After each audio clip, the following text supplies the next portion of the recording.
warahmatullahi wabarakatuh. Yang terhormat Bapak Tunggul sebagai dosen pengampu mata kuliah Farmakoterapi 3 dan teman-teman yang berbahagia, selamat pagi. Perkenalkan, saya Maitsa sebagai moderator dari presentasi kelompok A pada pagi hari ini. Pada kesempatan kali ini, kelompok kami diberikan kesempatan untuk menjelaskan terkait topik tuberkulosis. Alangkah baiknya sebelum kita memulai proses belajar ini, kita awali dengan membaca doa sesuai dengan kepercayaan dan agama masing-masing. Berdoa dimulai.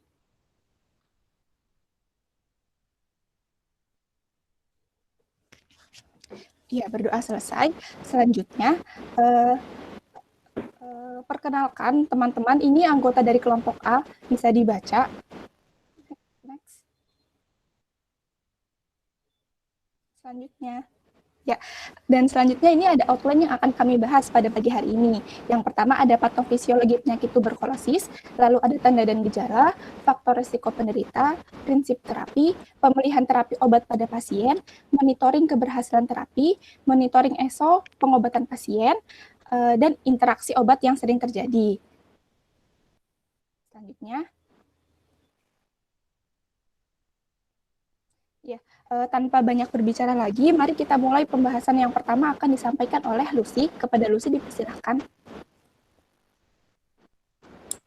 Baik, terima kasih atas kesempatan yang diberikan oleh moderator. Di sini saya akan menjelaskan mengenai patofisiologi penyakit tuberkulosis. Tuberkulosis atau TBC ini disebabkan oleh Mycobacterium tuberculosis. Bakteri tersebut dapat masuk ke dalam tubuh melalui saluran pernafasan pada saat inhalasi. Kemudian dapat menyebabkan salah satu dari 4 kondisi. Yang pertama yaitu hilangnya bakteri akibat adanya respon imun. Yang kedua, infeksi laten. Infeksi laten disebabkan karena sistem imun dapat menghambat pertumbuhan bakteri. Namun, sistem imun tersebut tidak cukup kuat untuk menghilangkan bakteri. Kemudian, pada kondisi tersebut, orang yang terinfeksi tidak menunjukkan gejala ataupun rasa sakit. Infeksi laten dapat berubah menjadi aktif apabila si penderita tersebut mengalami penurunan sistem imun. Yang ketiga yaitu infeksi primer atau timbulnya penyakit yang aktif. Dan yang keempat, reaktivasi akibat bakteri yang sebelumnya dorman kembali berproliferasi. Selanjutnya akan disampaikan oleh Evrita.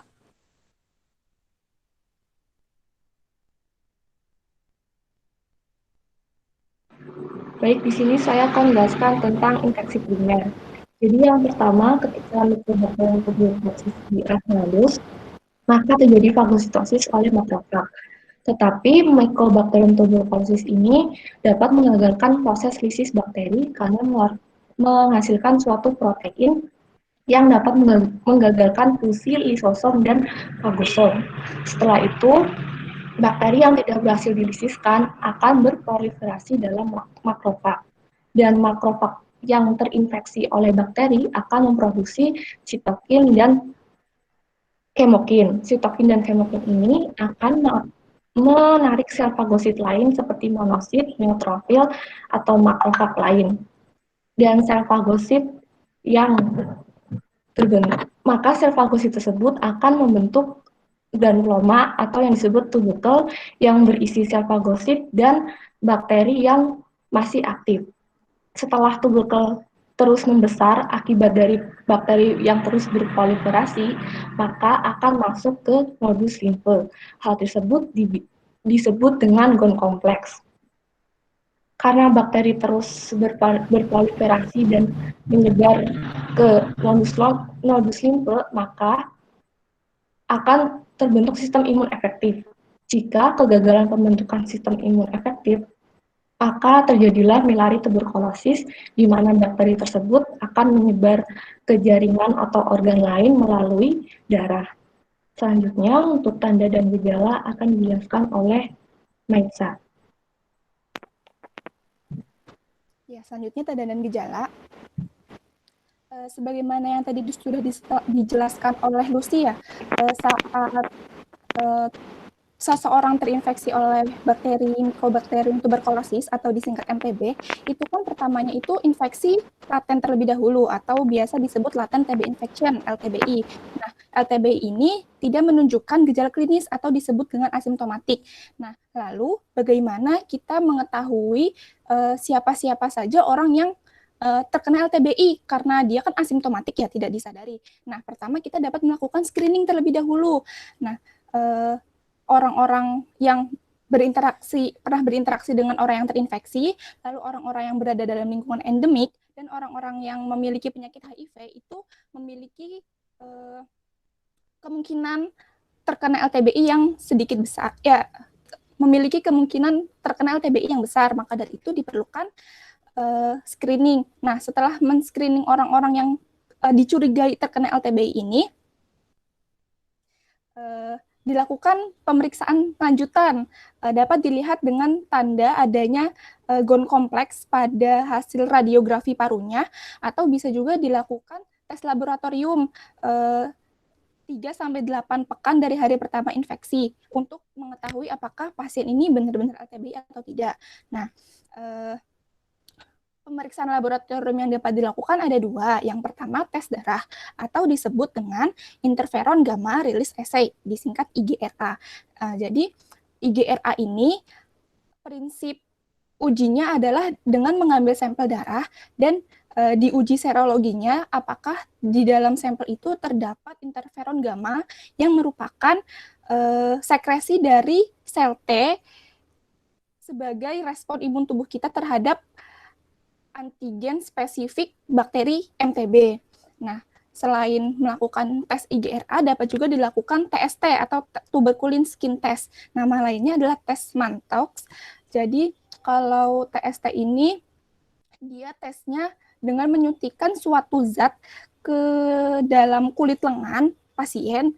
Nama zatnya itu PPD tuberkulin, lalu diamati benjolan yang terjadi. Nah, apabila IGRA atau TST itu menunjukkan hasil positif, maka pasien dinyatakan LTBI. Selanjutnya,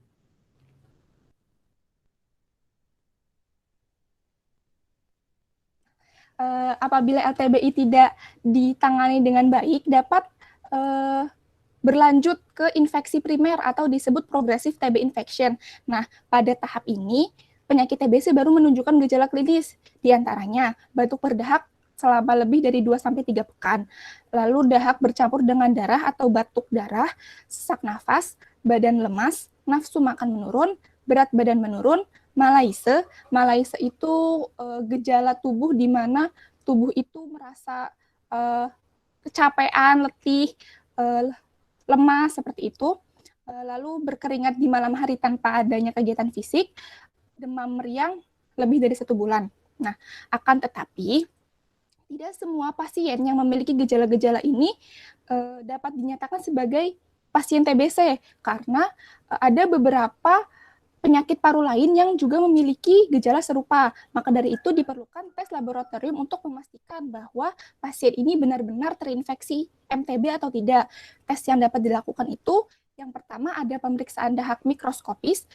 Jadi untuk tes ini, pasien diminta untuk mengumpulkan sampel dahak sebanyak 3 kali, sewaktu pagi hari dan sewaktu pada saat pasien baru sampai periksa ke rumah sakit, lalu pasien diminta pulang dan dibekali dengan tub kecil untuk mengumpulkan sampel dahak pada pagi hari keesokan harinya.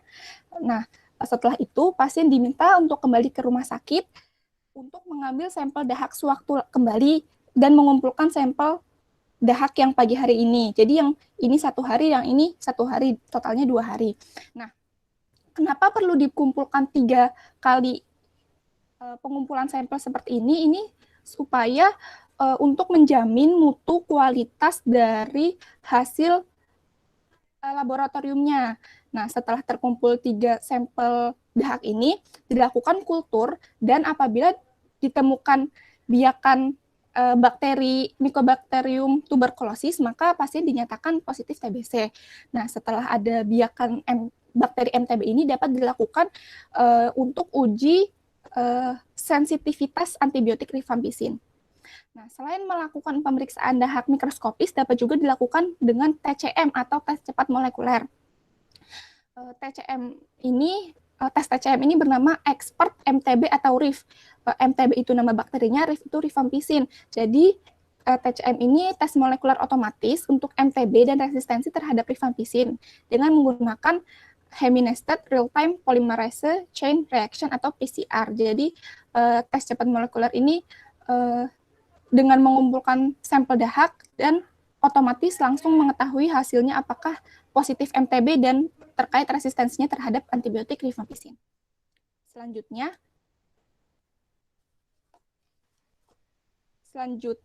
akan dibacakan oleh Winda. Oke, terima kasih kepada Saudari Ais. Nah, untuk selanjutnya ada faktor resiko penderita pada pasien tuberkulosis. Yang pertama itu ada HIV.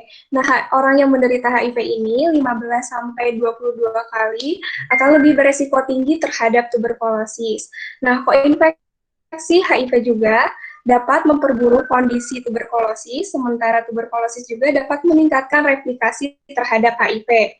Nah, salah satu dari sitokin yang dihasilkan oleh makrofag yang aktif dalam pembentukan jaringan granuloma pada pasien TB yaitu TNF-alpha.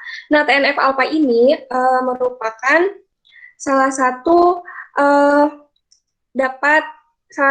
aktivator replikasi HIV, sehingga dengan adanya peningkatan TNF-alpha ini dapat memperburuk kondisi pada HIV.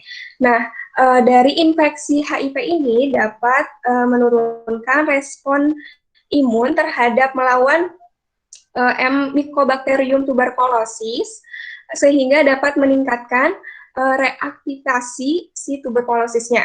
Nah, untuk yang kedua ini ada malnutrisi. Nah, nutrisi di sini itu ada makronutrien dan mikronutrien. Untuk makronutrien ini ada karbohidrat, kemudian ada protein, dan ada lemak. Sedangkan untuk mikronutrien ini ada vitamin dan mineral. Nah, malnutrisi ini dapat memperburuk kondisi pada tuberkulosis. Nah, pasien tuberkulosis juga dapat pasien tuberkulosis dapat menyebabkan kekurangan gizi seperti kekurangan nafsu makan dan proses metabolisme yang terganggu. Untuk selanjutnya yaitu ada diabetes. Nah, pasien penderita diabetes dengan tuberkulosis ini 2-3 kali lebih tinggi dibandingkan pasien tanpa diabetes. Nah, diabetes ini dapat memperburuk kondisi terhadap tuberkulosis, sementara tuberkulosis dapat memperburuk terhadap kendali glikemik pada pasien diabetes. Nah, pada penderita diabetes dengan tuberkulosis ini dapat menyebabkan kematian yaitu sebesar 1,89. Nah, untuk diabetes sendiri itu secara langsung dapat merusak innate dan adaptive immunity pada pasien tuberkulosis sehingga dapat memperburuk pasien tersebut. Nah, selain itu juga penyakit tuberkulosis dapat menyebabkan intoleransi glukosa dan menurunkan kontrol glikemik pada pasien diabetes. Nah, untuk yang keempat yaitu ada merokok. Nah, untuk merokok ini dapat meningkatkan resiko tuberkulosis 2-3 kali lipat. Nah, di sini itu akan menyebabkan infeksi tuberkulosis, kemudian adanya gangguan terhadap pembersihan sekresi mukosa, kemudian mengurangi kemampuan fagostik alveolar makrofag, kemudian adanya penurunan respon imun terkait CD4 plus limfonemia akibat nikotin yang ada di rokoknya, serta dapat menyebabkan kematian pada pasien tersebut. Nah, untuk yang kelima ini ada alkohol. Nah, penggunaan alkohol ini dapat meningkatkan 3 kali lipat resiko terhadap tuberkulosis. Nah, alkohol juga dapat merubah sistem kekebalan imun terhadap tuberkulosis seperti khususnya mengubah sinyal molekul yang bertanggung jawab untuk memproduksi sitokin. Nah, untuk yang terakhir yaitu polusi udara.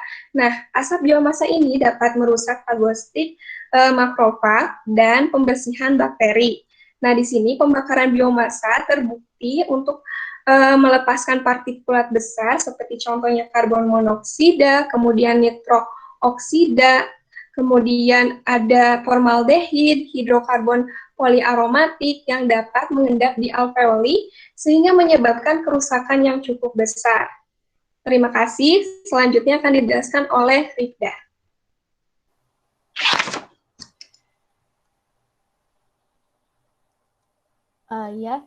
Poin selanjutnya itu ada prinsip terapi. Nah, dalam prinsip terapi ini yang pertama ada tujuan terapi.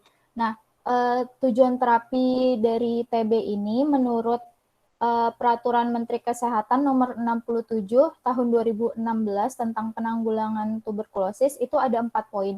Yang pertama itu sudah pasti ya, terapi TB ini tujuannya itu untuk menyembuhkan dan memperbaiki produktivitas. Nah, selain itu juga untuk meningkatkan kualitas hidup dari pasien TB itu sendiri. Nah, poin yang kedua itu untuk mencegah terjadinya kematian karena TB dan untuk mencegah dampak buruk selanjutnya. Poin yang ketiga itu tujuan terapinya untuk mencegah terjadinya kekambuhan. Seperti yang kita ketahui ya, infeksi bakteri ini kan bisa terulang kembali gitu. Jadi tujuan terapinya itu untuk mencegah terjadinya kekambuhan. Dan yang poin terakhir itu untuk menurunkan resiko penularan serta mencegah terjadinya resistensi obat TB. Seperti yang kita ketahui juga, obat yang digunakan untuk TB ini kan biasanya itu kan antibiotik. Nah, antibiotik ini kan sudah dikenal sering adanya resistensi obat. Makanya tujuannya itu untuk mencegah terjadinya resistensi obat. Selanjutnya akan dijelaskan oleh Mala.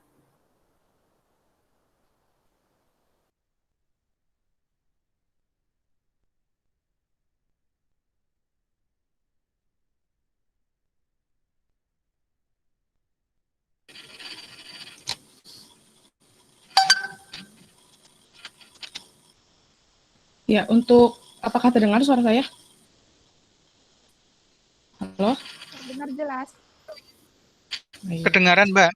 Iya, kedengaran. Untuk Silakan. mendapatkan terapi anti TB yang adekuat, kita harus memenuhi beberapa prinsip. Yang pertama itu pengobatan dalam bentuk kombinasi atau yang tepat. Di sini maksud kombinasi yang tepat itu kita harus sesuaikan dengan kondisi dari pasien tersebut. Kemudian yang kedua itu diberikan dalam dosis tepat, ini juga sama karena dosis itu kan memang suatu hal yang sangat penting dalam pengobatan TB ini, karena kita harus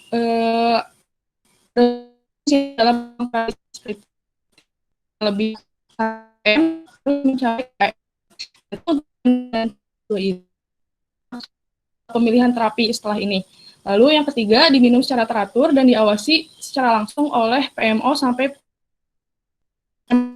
merupakan pengawas pengelolaan obat, bisa berasal dari tenaga kesehatan seperti perawat, bidan desa, atau jika tidak memungkinkan juga dapat berasal dari keluarga atau teman dekat. Nah, untuk perannya sendiri, yang pertama itu mengawasi pasien dan memberikan dorongan kepada pasien untuk dapat meminum obat secara teratur hingga selesai pengobatan. Kemudian memotivasi pasien saat pasien merasa bosan untuk mengkonsumsi obat, karena setelah kita ketahui juga bahwa pengobatan anti TB ini merupakan pengobatan yang cukup panjang gitu durasi pengobatannya. Jadi memang harus seperlunya peran PMO ini dilibatkan. Lalu tugas selanjutnya itu menyiapkan jadwal pengambilan obat dan periksa sputum untuk memonitoring keberhasilan terapinya. Kemudian juga memberitahu pasien dan mengingatkan kepada pasien terkait hal-hal yang boleh dan yang tidak boleh dilakukan selama pengobatan. Balik lagi ke prinsip, yang keempat itu pengobatan diberikan dalam jangka waktu yang cukup, terbagi dalam 2 tahap, yang nantinya ini akan dijelaskan oleh Raihan.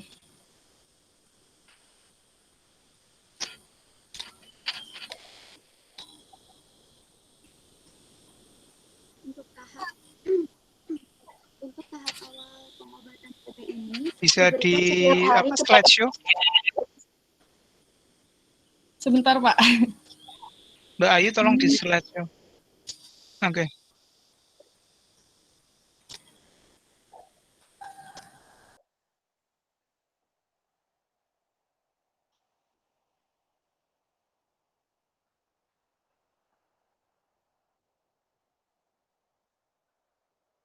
Sambil ngomong nggak apa-apa Mbak Raihan mungkin. Untuk Ya, pengobatan silakan. TB ini, tahap awal ini diberikan setiap hari kepada seluruh pasien baru selama 2 bulan.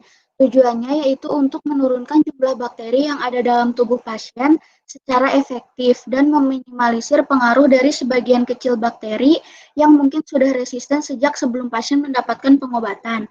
Untuk tahap kedua, yaitu tahap lanjutan, tujuannya untuk membunuh sisa-sisa bakteri yang masih ada dalam tubuh, khususnya bakteri yang dorman, sehingga pasien ini dapat sembuh serta untuk mencegah terjadinya kekambuhan. Selanjutnya akan dijelaskan oleh Pitra.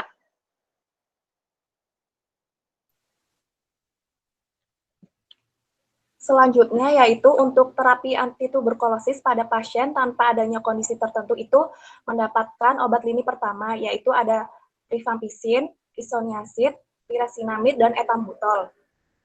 Pada tahap awal, pasien ini mendapatkan kombinasi dari keempat obat tersebut selama 2 bulan. Tahap selanjutnya yaitu diberikan rifampicin dan isoniazid selama 4 bulan. Untuk penjelasannya, yang pertama yaitu ada rifampicin. Obat ini itu memiliki aktivitas bakterisidal yang membunuh bakteri pada fase pertumbuhan.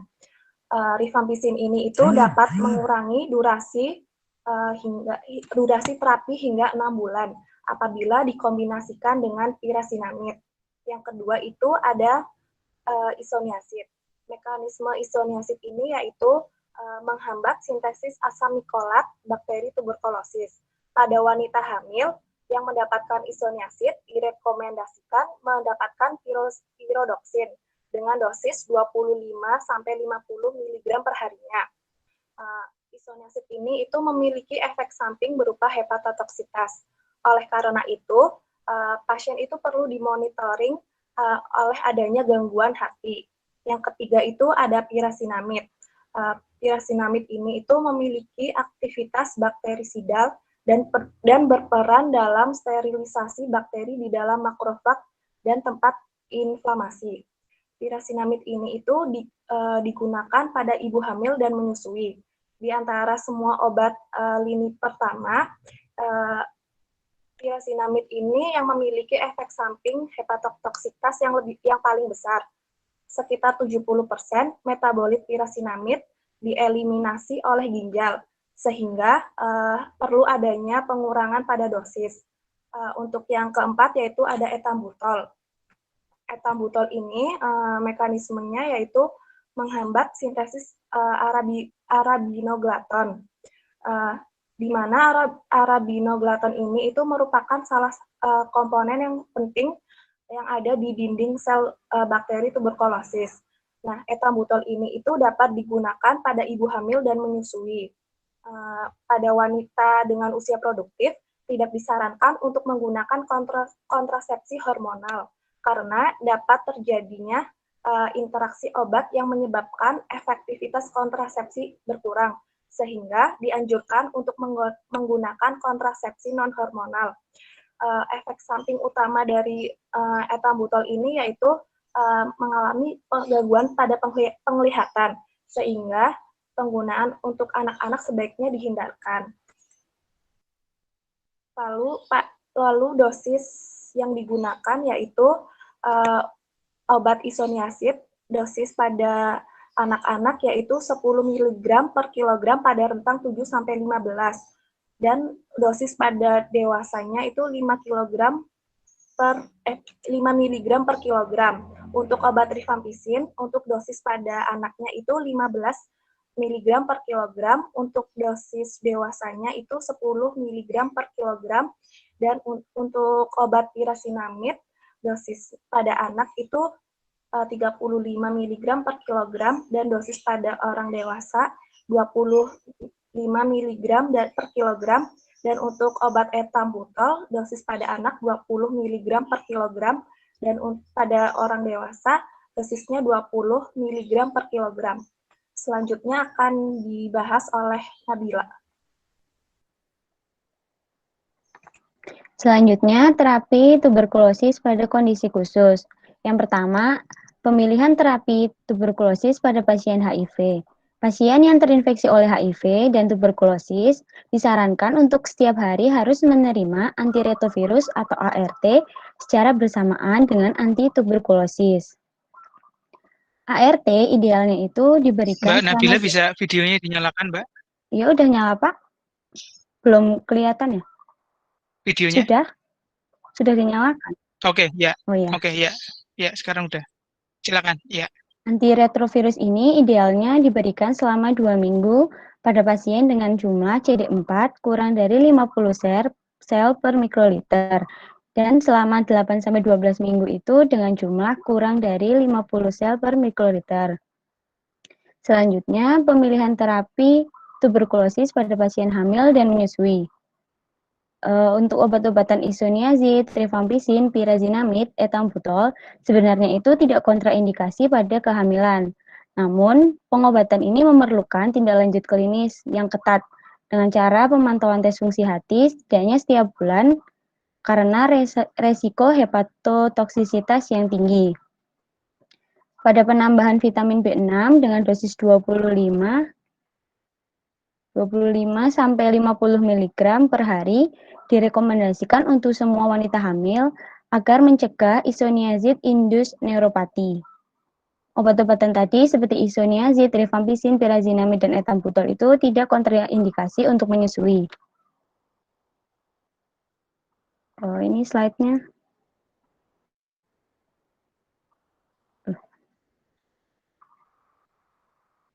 Yang ketiga, pemilihan terapi tuberkulosis pada gangguan hati.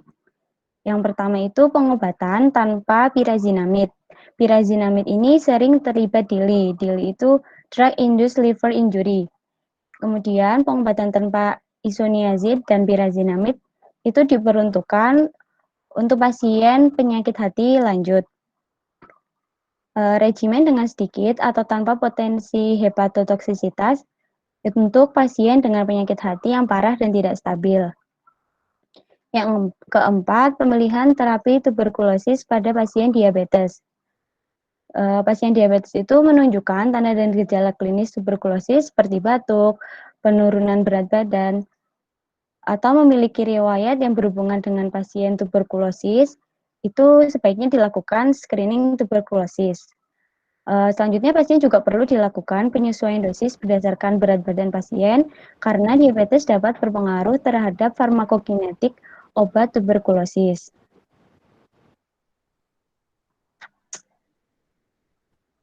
Yang kelima, pemilihan terapi tuberkulosis pada pasien end-stage renal disease. Untuk terapi tuberkulosis itu, pasien dengan gangguan ginjal tingkat akhir pada umumnya itu sama dengan terapi tuberkulosis pasien yang tidak mengalami gangguan ginjal. Namun, perlu dilakukan penyesuaian dosis karena terdapat beberapa obat yang dimetabolisme di ginjal dan dapat hilang akibat hemodialisis. Selanjutnya akan dijelaskan oleh Inas.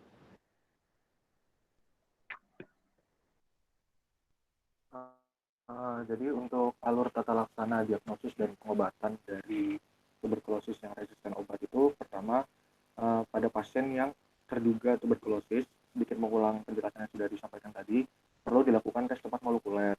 Dari hasil itu kita bisa mengetahui apakah terdapat MTB atau tidak. Jika MTB-nya negatif, maka penularan laksanakan disesuaikan dengan kondisi pasien. Apabila disebabkan oleh bakteri, maka bisa jadi perlu diberikan antibiotik sesuai dengan keperluannya. Namun jika bukan karena bakteri, bisa dicari lagi penyebab kondisi klinis pasien.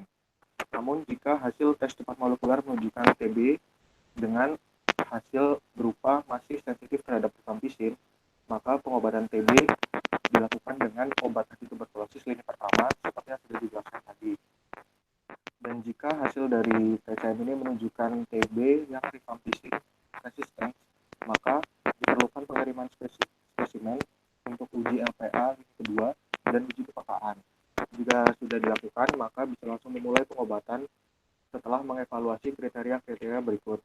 Kriterianya itu ada yang pertama, tidak ada bukti resisten terhadap fluoroquinolone atau obat injeksi lini kedua, lalu tidak ada kontak dengan pasien TB, pre atau XDR atau extensive drug resistance, tidak pernah mendapat OAT lini kedua selama kurang lebih dari 1 bulan, tidak terdapat intoleransi terhadap obat-obat pada panduan standar jangka pendek, tidak hamil, dan yang terakhir bukan kasus TB ekstra paru berat.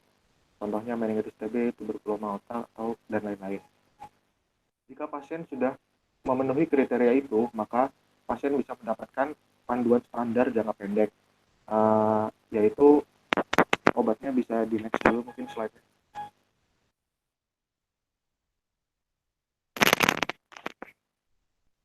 Malah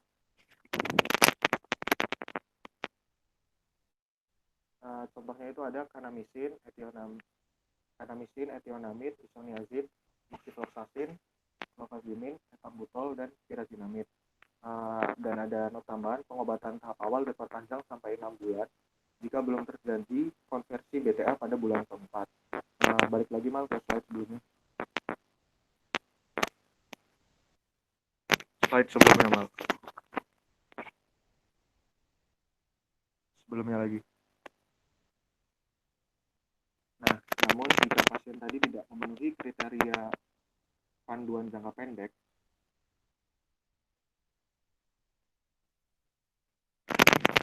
Mal yang diagram malah.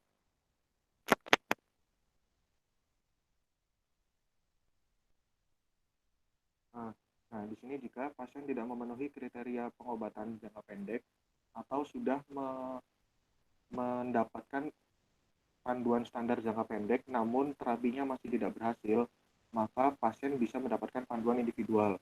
Panduan individual itu contoh obatnya, next slide Mal, 2 slide.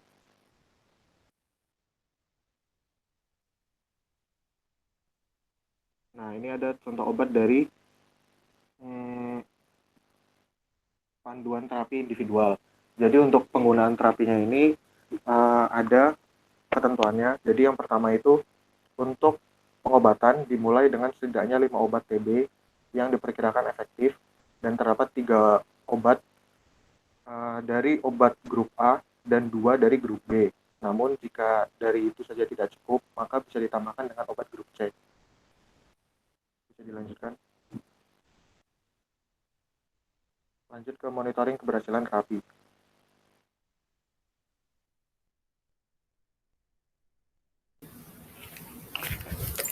Baik, kemudian saya akan menjelaskan mengenai monitoring keberhasilan terapi tuberkulosis. Jadi, untuk mengetahui apakah terapi yang diberikan kepada pasien ini berhasil atau tidaknya, mencapai tujuan terapi atau tidaknya, kita perlu melakukan penilaian respon positif dari terapi yang diberikan kepada pasien. Nah, penilaian respon positif ini dapat didasarkan pada beberapa hal seperti berdasarkan bakteriologis, radiologis, maupun secara klinis. Nah, berikut saya akan menyampaikan beberapa penilaian respon positif dari pasien. Nah, yang pertama ini ada uji sputum. Jadi pada uji sputum ini, terapi akan dikatakan berhasil apabila didapatkan kultur dahak yang negatif pada bulan terakhir pemberian terapi dan sekurang-kurangnya 1 bulan sebelumnya.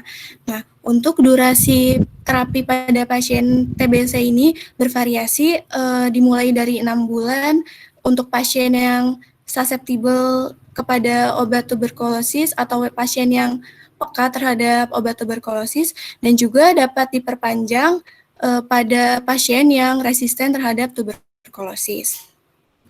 Nah, untuk selanjutnya berdasarkan host-based biomarker.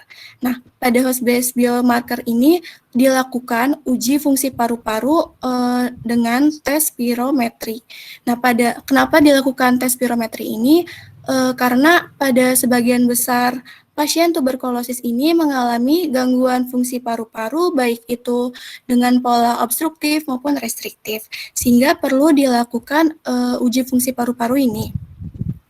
Nah, pada uji fungsi paru-paru ini, pasien itu dapat dikatakan mengalami keberhasilan terapi apabila terjadi perbaikan kondisi paru-parunya. Karena berdasarkan suatu penelitian itu, pada pasien yang telah diberikan obat anti tuberkulosis, dia mengalami perbaikan kondisi dari gangguan paru-paru yang dialami.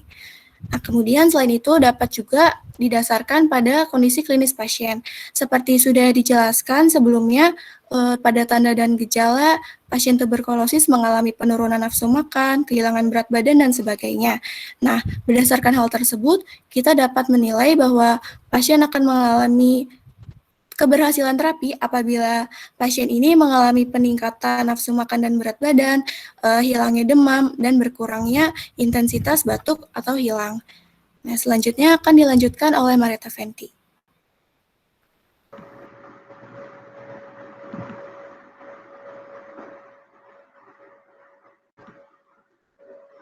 Baik, selanjutnya itu yang ketiga ada marker radioradikal.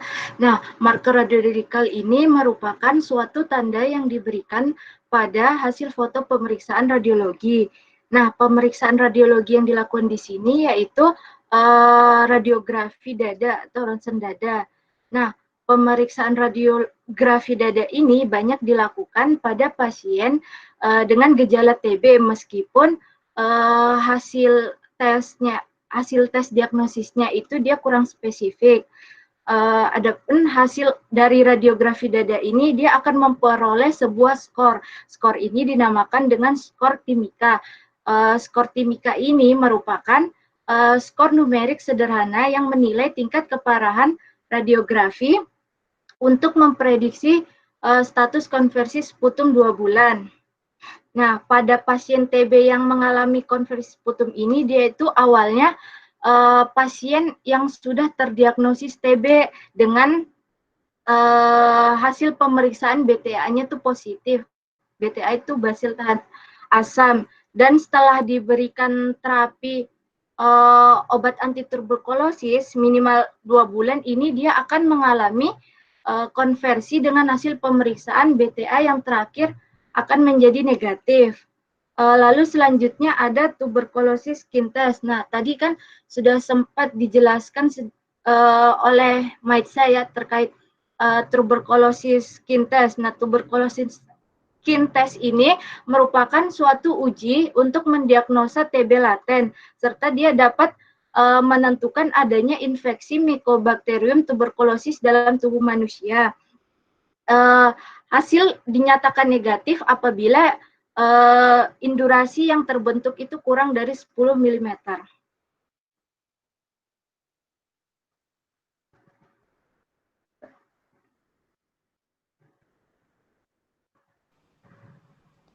Ya, selanjutnya ada monitoring efek samping obat. Yang pertama ada isoniazid, di mana isoniazid ini dapat mengganggu pembentukan vitamin B6 sehingga dapat menyebabkan neuropati perifer. Di mana neuropati perifer ini ditandai dengan gejala seperti kesemutan, kebas, rasa terbakar pada tubuh di bagian perifer. Kemudian apabila pasien mengalami hal tersebut, maka dapat diatasi dengan pemberian suplemen vitamin B6 atau piridoksin bersama dengan isoniazid sebanyak 50 mg per hari. Kemudian ada pirazinamid, di mana pirazinamid ini merupakan agen retensi urat yang sangat kuat yang dapat menyebabkan hiperuresemia karena metabolit asam pirazinoat yang dapat dihambat oleh oksidasi santin oksidase. Hiperurisemia ini ditandai akan adanya nyeri, bengkak, dan kemerahan, serta dapat ditata laksana dengan pemberian santin inhibitor oksidase, yaitu allopurinol atau febuxostat, dan dimonitoring kadar asam uratnya setiap 2-5 minggu. Kemudian, pirazinamid ini dapat menyebabkan artalgia, di mana tanda dan gejalanya yaitu nyeri sendi pada bagian pergelangan kaki, bahu, dan siku, dan dapat diatasi dengan pemberian aspirin 2,4 gram per hari selama 2 minggu. Selanjutnya akan dijelaskan oleh Ashifa. Selanjutnya yaitu efek samping berupa urin berwarna kemerahan. Urin berwarna kemerahan ini merupakan efek samping yang sangat sering terjadi pada pasien yang mendapatkan terapi anti tuberkulosis, khususnya yaitu rifampicin. Untuk tata laksananya cukup dengan mengedukasi pasien bahwa efek samping tersebut merupakan efek samping yang umum terjadi pada pasien dan tidak berbahaya. Efek samping tersebut bersifat sementara sehingga ketika terapi rifampicin dihentikan, pasien tidak merasakan efek samping tersebut kembali. Selanjutnya yaitu gangguan penglihatan. Gangguan penglihatan ini terjadi pada 22,5 per 1000 orang yang mendapatkan terapi etambutol. Karena kejadiannya cukup sering, maka pasien dengan etambutol harus mendapatkan pemeriksaan penglihatan secara rutin melalui Snellen test dan color discrimination. Apabila pada saat terapi etambutol pasien merasakan gejala berupa penurunan ketajaman dan lapangan pandangan serta kemampuan membedakan warna hijau atau merah, maka pasien harus menghentikan terapi etambutol. Next. Selanjutnya yaitu hepatotoksisitas. Hepatotoksisitas merupakan efek samping yang terjadi karena obat isoniazid, rifampicin, dan pirazinamid. Apabila pasien tidak merasakan gejala, maka terapi obat tersebut tetap dilanjutkan. Namun apabila setelah pemeriksaan nilai ALT pasien lebih dari 5 kali nilai normal dengan atau tanpa gejala, atau nilai ALT-nya lebih dari 3 kali dengan gejala, maka pasien harus menghentikan terapi obat yang dapat menyebabkan hepatotoksisitas, yaitu isoniazid, rifampicin, dan pirazinamid. Selanjutnya, pasien dimonitoring nilai ALT dan INR-nya hingga nilainya kembali menjadi normal. Bila nilai ALT pasien menurun hingga kurang dari 2 kali nilai normal, maka pasien diberikan terapi individual. Caranya, pertama diberikan rifampicin terlebih dahulu selama 1 minggu. Kemudian dimonitoring apakah gejala hepatotoksisitasnya terjadi atau terjadi peningkatan nilai INR. Jika tidak terjadi, maka terapi dilanjutkan dengan isoniazid selama 1 minggu. Kemudian dimonitoring lagi, kemudian baru diberikan pirazinamid. Apabila pada saat 1 minggu tersebut kembali mengalami gejala atau peningkatan nilai ALT, maka obat terakhir yang diberikan harus dihentikan.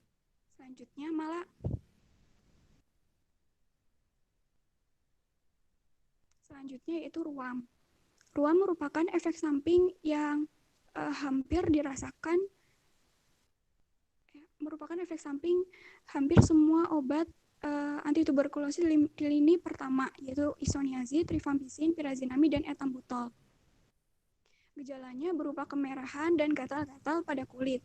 Apabila pasien merasakan gejala tersebut tanpa disertai dengan mukus atau tanda sistemik seperti demam, maka tata laksananya cukup diberikan dengan antihistamin tanpa menghentikan obat antituberkulosis. Namun, apabila pasien mengalami ruam petekil yang merupakan tanda hipersensitivitas dari rifampicin, maka rifampicin harus dihentikan dan dimonitoring jumlah plateletnya. Kemudian apabila pasien merasakan gejala ruam disertai dengan demam, maka semua obat yang didapatkan harus dihentikan. Kemudian diberikan kortikosteroid sistemik hingga gejalanya membaik. Setelah gejalanya membaik, maka dilakukan re-challenge atau pemberian terapi individual seperti tadi hepatotoksisitas. Diawali dengan rifampicin selama 2-3 hari, kemudian dimonitoring apakah timbul gejala kembali atau tidak. Jika tidak, maka diberikan isoniazid selama 2-3 hari. Kemudian baru diberikan etambutol, dijeda kembali, diberikan pirazinamid. Selama 2-3 hari tersebut, apabila pasien merasakan gejala ruam, maka terapi yang terakhir diberikan harus dihentikan. Next. Vira. Selanjutnya yaitu ada mual, muntah, dan diare yang disebabkan karena obat isoniazid, rifampicin, pirazinamid, dan juga etambutol. Tata laksananya yang pertama mengedukasi pasien bahwa mual dan muntah ini umum terjadi di awal pengobatan. Kemudian mengedukasi pasien untuk melakukan hidrasi yang cukup dan makan dalam porsi kecil tapi sering. Jika muntah berat, maka diamati tanda-tanda vital, elektrolit, dan kreatinin, dan jika muntah tersebut sudah mengganggu, maka diberikan antiemetik. Kemudian diare, diamati tanda-tanda dehidrasi, dan apabila mengganggu dapat diberikan loperamid. Selanjutnya akan dijelaskan oleh Anzar, Mbak Deadara.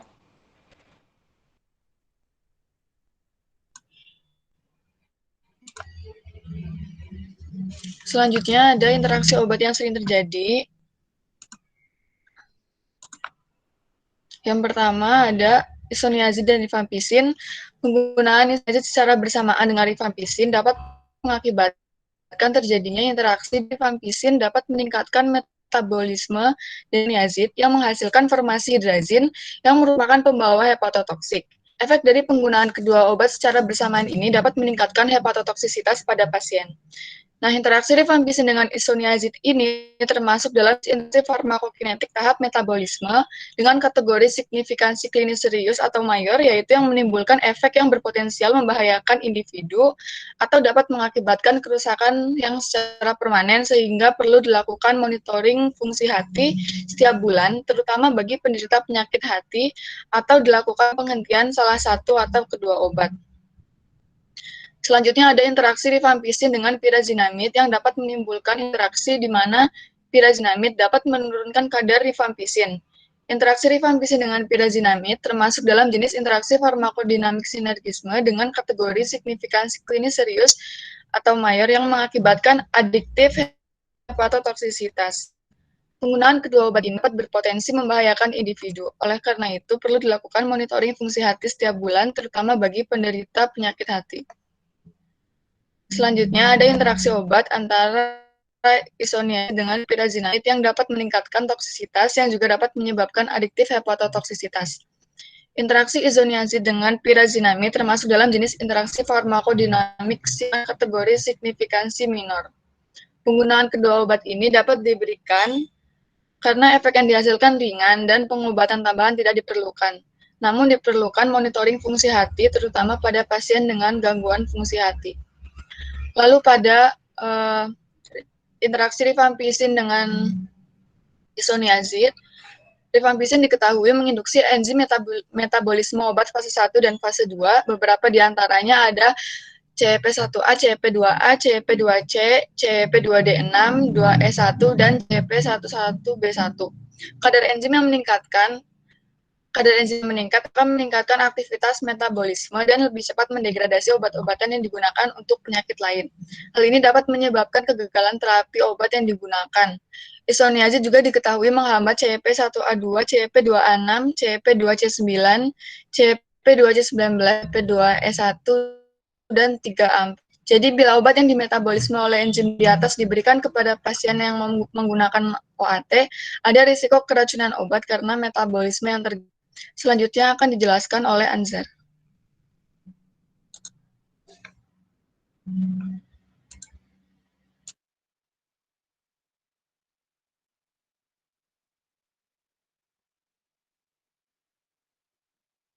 Suaranya nggak kedengeran, Mas Anzar.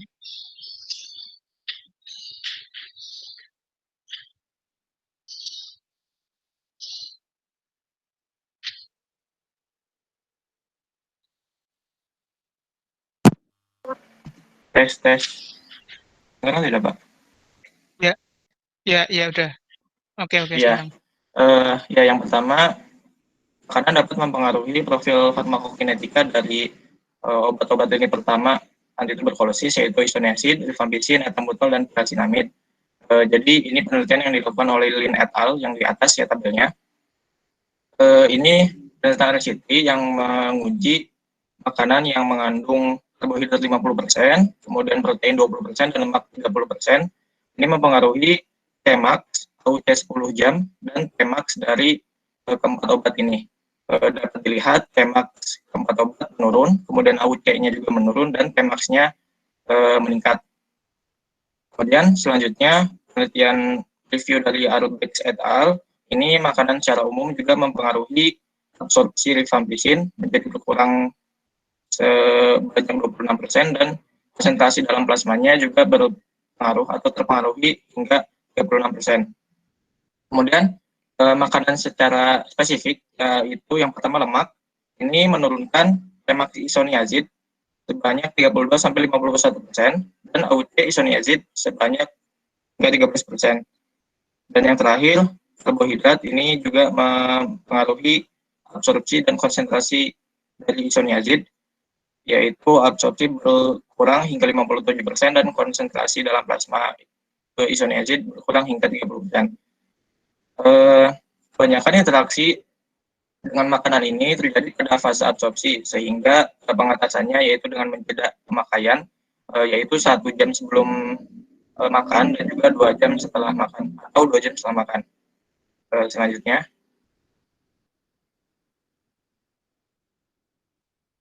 ya yang terakhir ini spesifik isoniazid berpengaruh atau mempengaruhi metabolisme dari tiramin dan histamin. Nah, mekanismenya yaitu dengan menginhibisi enzim metabolisme tiramin yaitu monoamin oksidase dan enzim metabolisme dari histamin yaitu diamin oksidase. Nah, apabila terjadi metabolisme tiramin dan histamin akan menurun sehingga toksisitas dapat terjadi. Yang gejalanya adalah ruam, kemudian menggigil, bentol-bentol, sakit kepala, dan diare. Nah, jika terjadi toksisitas dapat diberikan kortikosteroid atau antihistamin.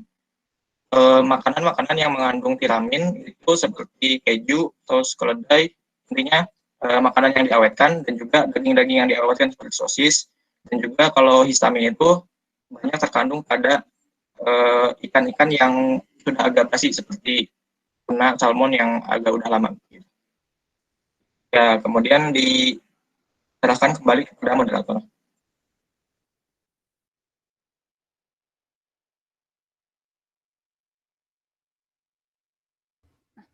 Ya, ini daftar pustaka yang kami gunakan, teman-teman. Next. Ya, dengan berakhirnya penjelasan terakhir yang sudah disampaikan oleh Anzar, presentasi penjelasan topik tuberkulosis dari kelompok A sudah selesai. Sebelumnya saya ingin mengucapkan banyak-banyak terima kasih kepada kawan-kawan semua yang sudah bersedia mendengarkan dan menyimak presentasi dari kami. Sesi selanjutnya, kami membuka sesi tanya-jawab. Untuk termit pertama, dipersilahkan kepada 3 penanya. Untuk yang ingin bertanya, silahkan raise hand dulu di kolom chat dan diperbolehkan untuk membuka mic setelah saya persilahkan. Silahkan yang ingin bertanya. Raise hand. Ya, kepada Raditya Surya Pradana dipersilahkan untuk open mic dan bertanya. Ya, Bismillahirrahmanirrahim. Sebelumnya saya ucapkan terima kasih sebesarnya kepada kelompok ini ya, yang telah menjelaskan tuberkulosis sangat baik ya. Terima kasih sebelumnya. Ada beberapa yang ingin saya tanyakan. Yang pertama terkait dengan regimen dosis, terkait dengan terapi. Tadi kan di awal itu kan dijelaskan ada 2 terapi ya. Yang pertama itu ada tahap awal, kemudian ada tahap lanjutan. Nah, yang ingin saya tanyakan di situ, di kedua terapi tersebut terdapat masing-masing penggunaan rifampicin dan isoniazid.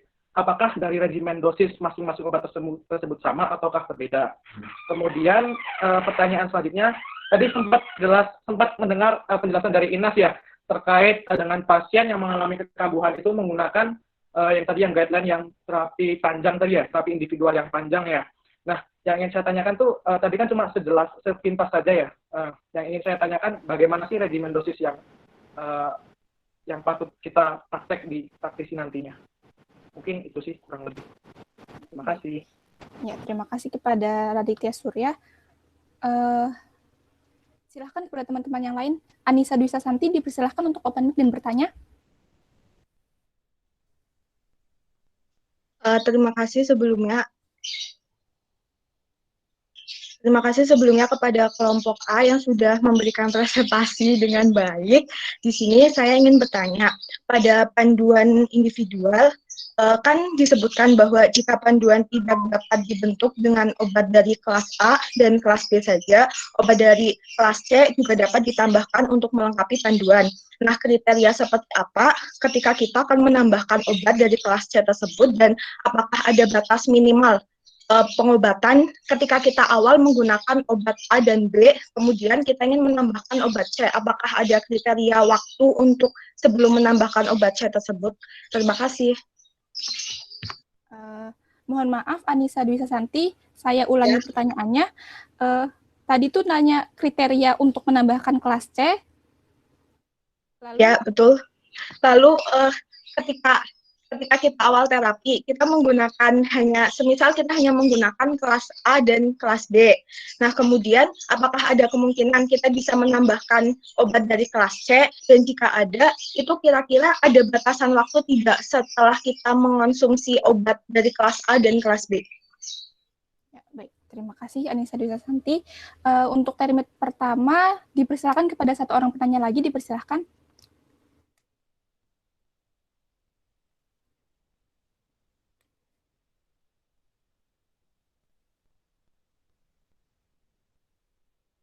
Ya, bagi kawan-kawan semua ada yang ingin bertanya kembali, satu orang kembali untuk termit pertama ini.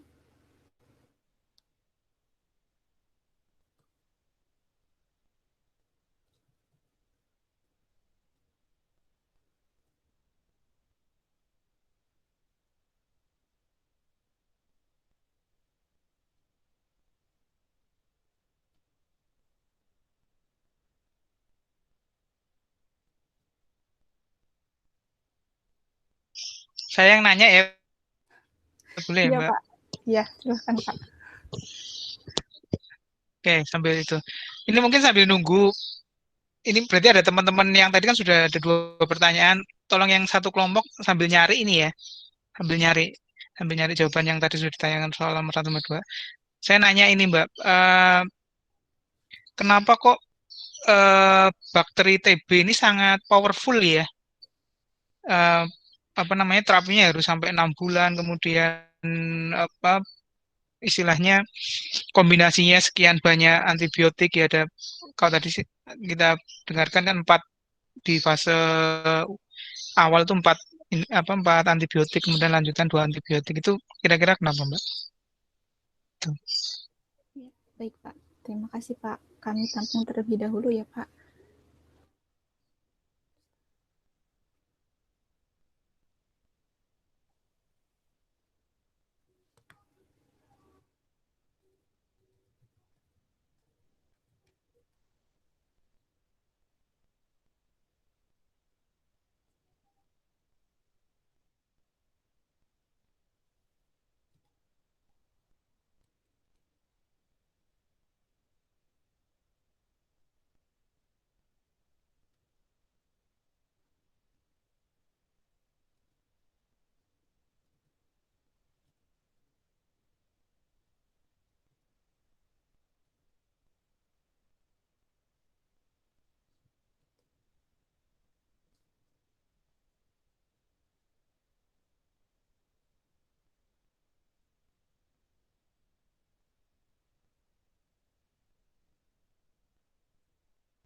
Ini teman-teman mekanisme koordinasinya gimana nih di kelompok A? Cara berbagi Lewat grup, Pak. Oh, ini ada Mas Inas mau ngomong tuh. Pak, mungkin saya izin mencoba. Oh, lewat grup. Mungkin Oke. saya izin mencoba menjawab pertanyaan Bapak ya, Pak.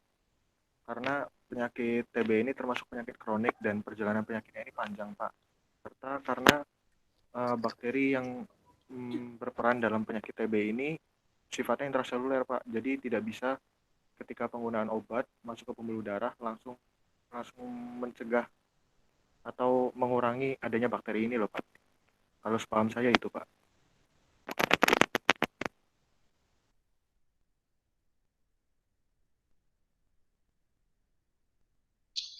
Baik, jadi itu ya Mas, tadi kata kuncinya intraseluler, kemudian apa namanya, kronik ya. Kroniknya karena mungkin ada kaitannya dengan sifat bakterinya yang bisa dorman tadi ya, laten tadi ya. Jadi dia tetap ada dalam tubuh walaupun ya tadi ada kemungkinan 4 di awal slide tadi ya, salah satunya laten itu, sehingga ada yang oke. Terima kasih Mas Inas. Baik, Pak.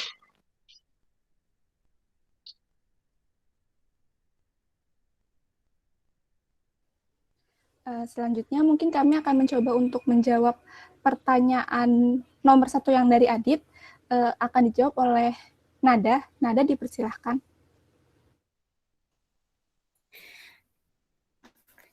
Iya, terima kasih buat Ais. Jadi saya akan mencoba menjawab pertanyaan dari Adit yang nomor pertama.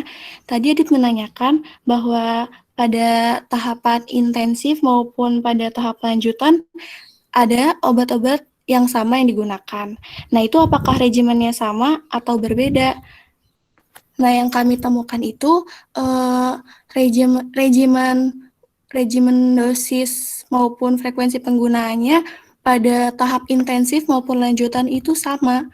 Jadi sebenarnya itu bisa dilakukan pengurangan frekuensi, jadi misalnya tadinya tiap hari menjadi 3 hari sekali, namun terapi yang diberikan itu akan optimal jika dosis yang diberikan itu sama-sama setiap hari dikonsumsinya, baik pada tahap intensif maupun pada tahap lanjutan.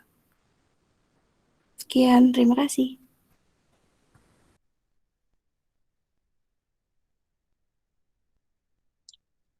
Mungkin teman-teman ada yang bisa menampilkan ya kan sebenarnya regimen dosis TB ini sudah sangat luas terdokumentasi ya, bahkan Kemenkes saja punya panduan gitu ya atau pedoman. Jadi mungkin ada nggak filenya gitu. Jadi yang perincian dosis-dosis dan sebagainya mungkin ada ya. Kalau ada misalnya nggak usah ditampilkan tapi bilang saja bahwa sebenarnya ada secara detail itu sudah ada apa panduannya. Ada, Pak.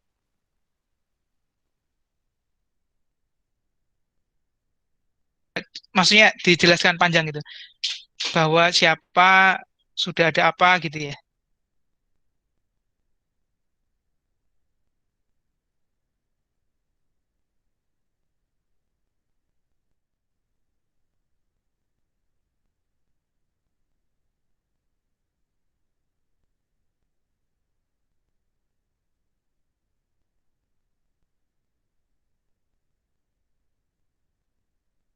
Silakan.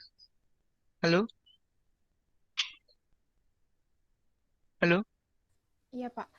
Untuk pertanyaan yang selanjutnya, Adit, yang dari Raditya tadi kan juga terkait dosis ya, Pak. Mungkin akan dijelaskan oleh Inas. Silahkan, Inas. Baik, Pak, sebentar, Pak.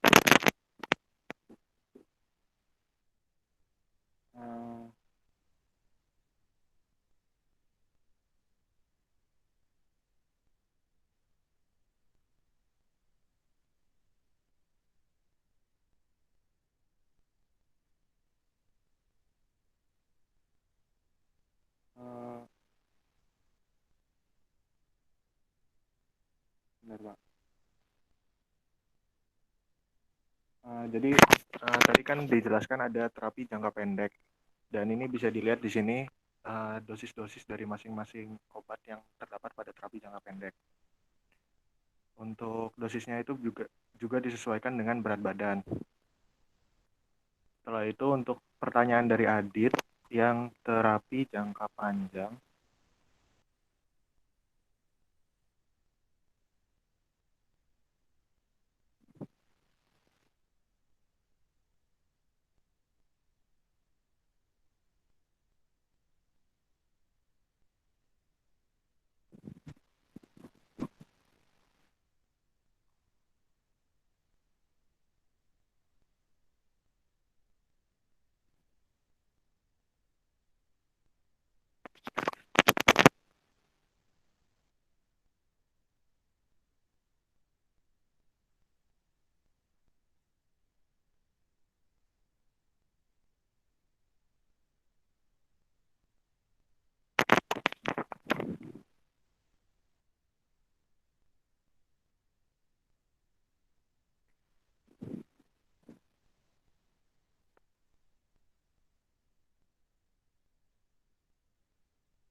jadi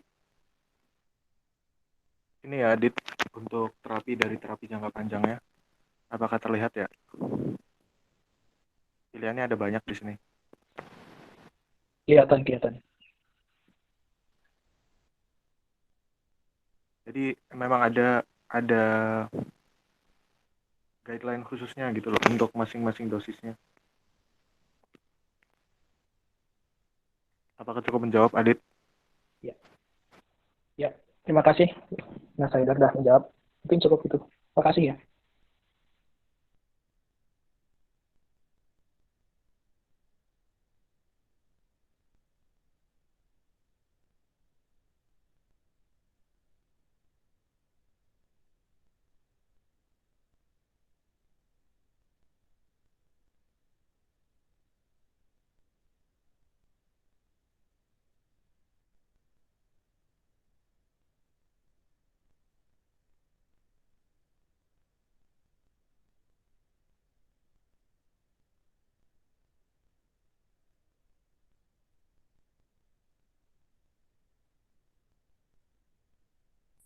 Silakan Mbak dan Mas, dilanjutkan lagi. Iya, selanjutnya pertanyaan terakhir tadi yang ditanyakan oleh Anissa Dwi Sasanti akan dijawab oleh Mala. Dipersilahkan kepada Mala.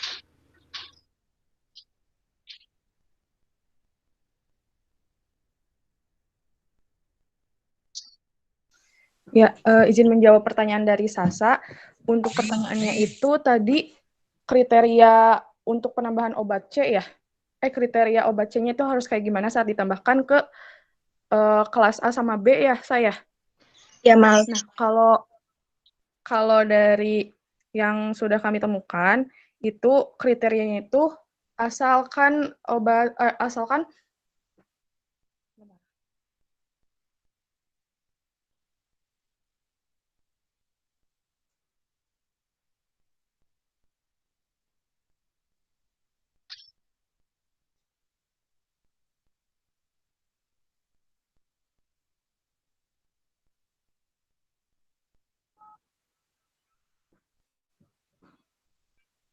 itu penambahannya itu apabila hasil uji kepekaan menunjukkan resistensi terhadap salah satu obat dari grup A dan atau grup B, sehingga makanya diperlukan tambahan obat dari grup C seperti itu. Apakah terjawab? Berarti untuk menambahkannya itu cuma berdasarkan hasil uji kepekaan. Jadi ketika kita sudah mulai memberikan terapi menggunakan obat A dan B, kemudian kita monitoring keberhasilannya ternyata masih kurang berhasil, kita tidak bisa menambahkan dari kelas C, seperti itu.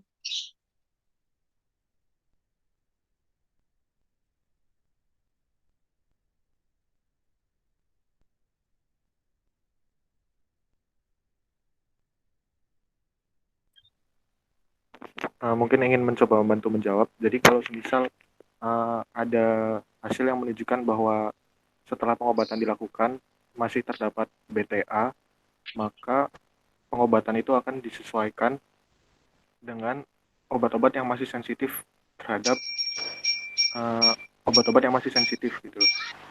Makanya disesuaikan aja. Jadi kalau ada hasil yang misal belum tercapai, ganti pengobatannya gitu. Misal tadi dari pengobatan yang jangka pendek, itu kalau semisal di akhir pengobatan masih terdapat bakterinya, maka pengobatannya akan langsung dioper ke yang jangka panjang, dan itu mengulang dari awal. Jadi untuk pengobatan jangka panjang juga, kalau semisal ada terbukti setelah dilakukan tidak terdapat hasil, maka ada pilihan obat lain yang bisa digunakan gitu. Berarti intinya penambahan obat dari dari kelompok C ini cuma ketika uji kepekaan itu menunjukkan ada resistensi salah satu di golongan A atau B gitu, Nas. Iya. Terima kasih.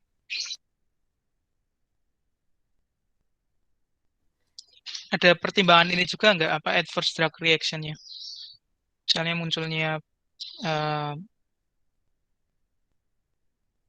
pasien mendapatkan adverse drug reaction dari obat lini pertama, itu memungkinkan untuk juga menjadi alasan atau enggak? Iya Pak, itu juga bisa jadi salah satu alasan lain Pak. Mohon maaf belum menambahkan tadi Pak.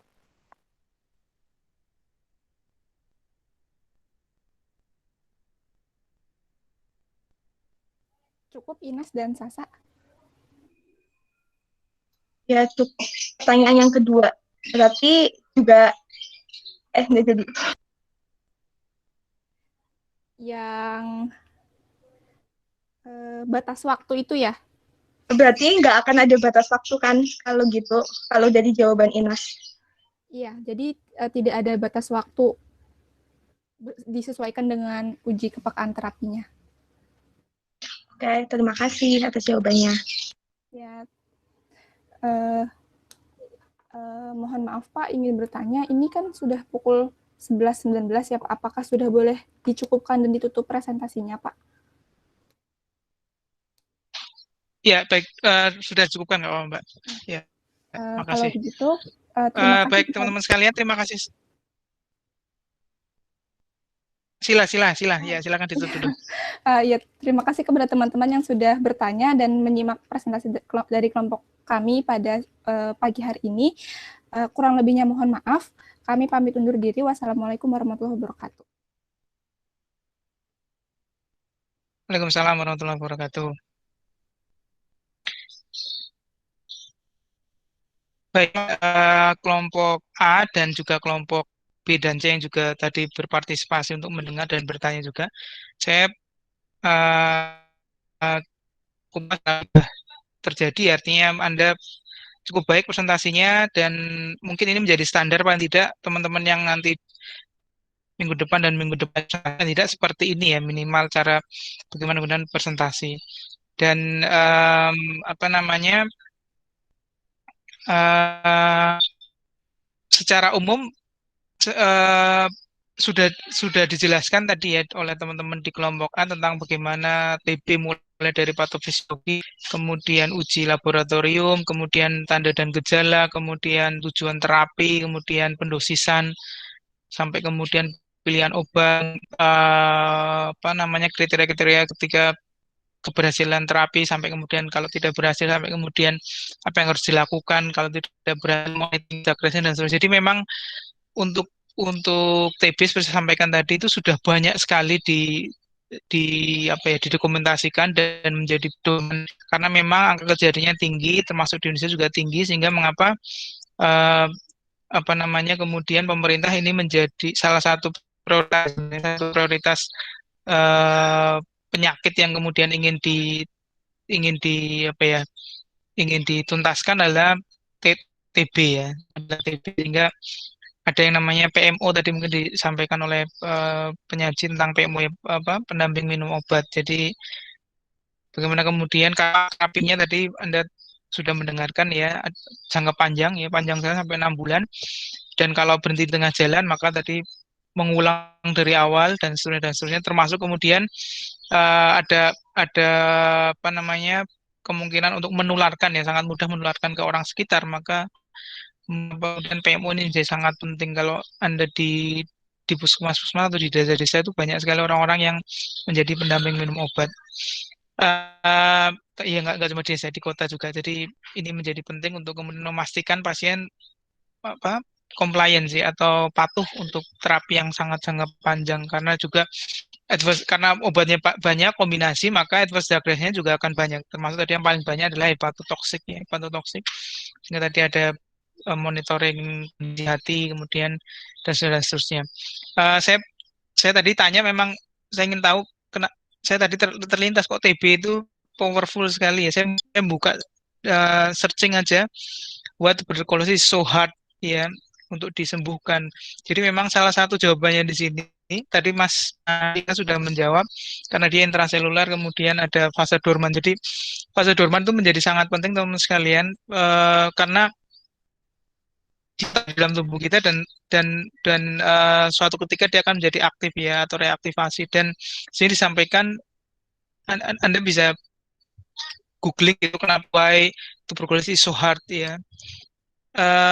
Dia bilang gini teman sekalian, bahwa TB itu, bakteri TB tidak seperti bakteri-bakteri yang lain ya, dia apa namanya, divide, apa namanya, proses pertumbuhannya, proses kemudian perkembangan, pembagian divisionnya itu terjadi asymmetrically. Jadi tidak, ukurannya berbeda, have different size, have different rates. Jadi kecepatan pertumbuhan juga berbeda. Anak-anaknya itu ya, dari orang tuanya itu size-nya bisa macam-macam, apa namanya, kecepatan pertumbuhan juga macam-macam, termasuk apa, pola sensitivitas terhadap apa namanya, antibiotik juga bermacam-macam. Jadi misalnya si bakteri yang awalnya masuk itu mungkin sensitif terhadap INH, anaknya nanti bisa jadi tidak sensitif terhadap INH ya, kalau sudah bereplikasi ya, maka apa namanya, hasil replikasinya itu bisa jadi tidak sensitif terhadap INH ya, jadi dia sensitif terhadap antibiotik. Sehingga kemudian apa namanya, antibiotiknya juga nggak cuma satu, tapi bermacam-macam ya.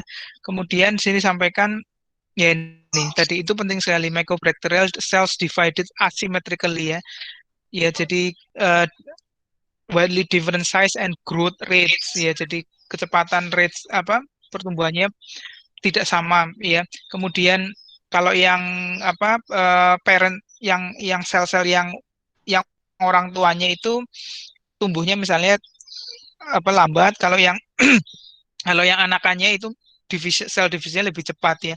Dan tadi pola susceptibility-nya atau kepekaan terhadap antibiotik juga berbeda antara yang parent cell sama yang daughter cells ya. Jadi kenapa kemudian tadi kenapa perlu ada 4 antibiotik di fase awal, kemudian harus 2 antibiotik di fase lanjutan, harus 6 bulan dan seterusnya.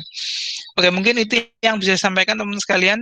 Secara detail banyak sekali detailnya tadi, misalnya adverse yang sering muncul ya, INH apa neuropathy perifer ya, kemudian tirazinamid itu DILI tadi ya, drug induced liver injury, kemudian apa lagi tadi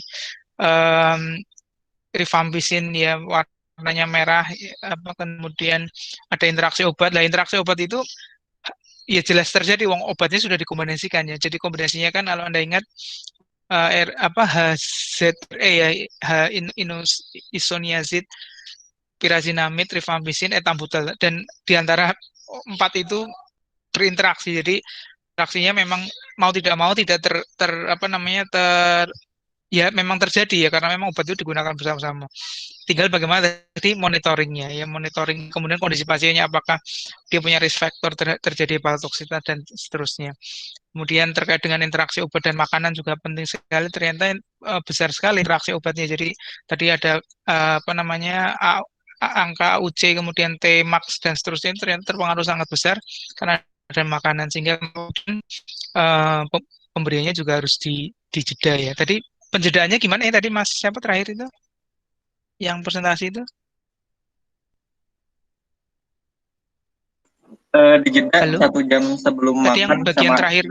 Iya Pak, 1 jam sebelum makan sama 2 jam atau 2 jam setelah makan. Oke, jadi kalau mau di sebelum makan berarti 1 jam sebelum makan. Kalau mau setelah makan berarti 2 jam setelah makan. Ini penting sekali juga karena kalau Anda lihat itu angka parameter farmakokinetiknya menjadi sangat terpengaruh ya.